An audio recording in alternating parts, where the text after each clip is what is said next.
Today we have our first aid kit breakdown. We're going over the inventory and contents of what is in here for our adventure bag, so let's get to it.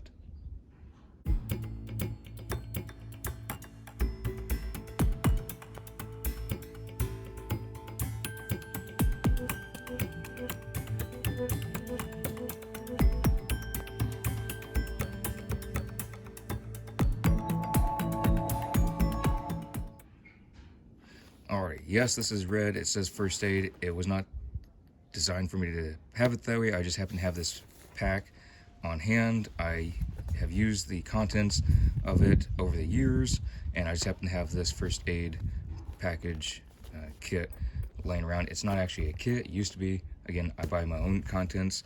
I do not like store-bought first aid kits. First of all, they're very cheap. Even if you get an expensive one, you get cheap contents. I've not found one that is legit the best unless you go into a military surplus one and they're 300 bucks. Those have been good, but I do like buying things in bulk because I have several first aid kits because I'm in extreme sports. The work I do is extreme environments, so very likely things can happen that there's possibility of getting hurt. So I don't want to buy a $300 kit for every one of those. So it does say first aid kit. It did have some contents in here, but I do not have those anymore. I had this thing a long time. As we open it up, first and foremost that I'm going to be worrying about with the things I do is going to be bleeding. So I have an Israeli bandage. It's a compression bandage, so you can wrap it around you. It puts pressure on the wound, but you can also have it used as a tourniquet. So you can even read here, it's for 4-inch hemorrhage control bandage there, trauma wound dressing, pressure application, non-adherent pad, elastic secondary dressing, stop and go release, closure bar. So if you don't know how to use this, I'd recommend watching videos on how to use it, maybe buy one just to practice on an extremity. Learn how to use these before you need it. Again, I have that loose because that's most likely what I'll need. Also, something I need to get to really fast is a snake bite kit. I keep a rubber band about this because I've had it a long time and it just don't stay. But there's a bit of a tourniquet in here so you can put it around the arm, leg, whatever it is. If you get bit somewhere else, you're not going to need that.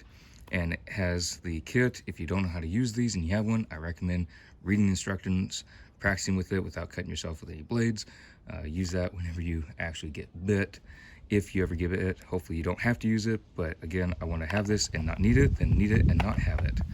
So again, learn how to use your equipment. This is not stuff to play around with when you need it, because if you don't know how to use it properly, it can be detrimental to life and limb.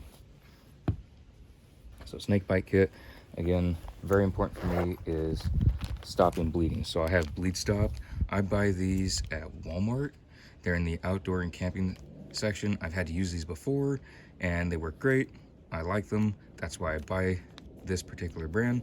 I also keep a smaller version over here. And this is where you can open this up and you pour it into a wound. And this is to stop bleeding. So it says for all minor cuts to severe bleeding wounds. Obviously, there are some applications where you need several of these, and I will recommend that I'm not a doctor or anything. I would recommend that you get emergency help, get professional help. Don't just try and treat yourself, but this is for if you're out and about hiking, doing some extreme sports, and you need to stop the bleeding there. You can't wait for ambulance, EMT, airlift, any of that stuff. Because I've been out hiking where it's in the middle of nowhere. I'm by myself. I'm just out wandering about because I want to, and no cell phone coverage, and you need this stuff, in my opinion. That's why I carry it. So, let me bring this out. Bandage compression, compress 2-inch off-centered. Also got gauze compress, 24-inch by 72 inches. Different types of gauze, different types of cleaning gauze. Bring these out. So if you're trying to pack a wound or you're trying to put a bandage over it, this is non-stick. You don't want things sticking to you because that sucks. If you never had a decent sized wound where stuff sticks, I would not recommend having that. So again, several of these. Roll up gauze. Very important, in my opinion, if you've been impaled by any means, you can stuff this in there unless it's small. Impalement, if that's a word. I've only been impaled in a finger, so I do not know what it is like to be impaled on a large part of a limb, whether it be a leg or arm. I have had fingers impaled though. So this would not work for that, but if you have a huge gash, you can stuff this in there, try and stop that bleeding. I would recommend researching how to use this, take some classes, because I'm not a professional. I'm not going to teach how to use this. I've gone to various classes, whether it be OSHA, classes on how to use first aid equipment. They do have those on job sites. I've also taken Red Cross training classes on my own. So that's why I buy this stuff, because I have been trained to use most of these. Some of these are pretty self-explanatory. Wound cleaner, you don't need a class to use a wound cleaner. Noxostine wipes. So if you're out and about and you get bit by bugs, obviously if it's a big kind of bug thing, there are types that are similar to snake bite kits where if you're being stung by a wasp or something. I don't know the difference between those and snake bite kits because I don't have any, but I've heard they're very similar. But if you get stung by things that aren't as severe as a really bad wasp or something like that, these work. Another bandage compress. And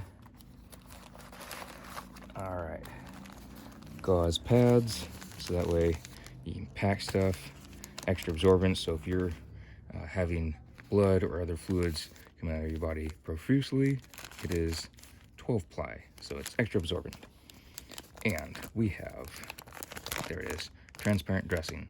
So again, I'm not going to go in full depth on how to use this because I'm not a certified instructor or trainer on how to use this. I do recommend that if you're going to be carrying this stuff around, you know how to use it. You're not just trying to read directions when you're bleeding out, or you have a buddy or just a random person that you're trying to help.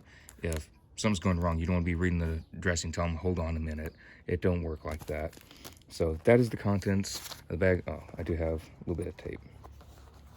It is medical tape. I have that so that way if I have the gauze pads and I'm needing to wrap up something and I'm not using the Israeli bandage, I do have the tape.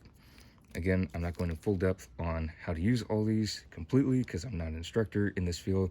That is for a professional who's been trained and certified to teach all this.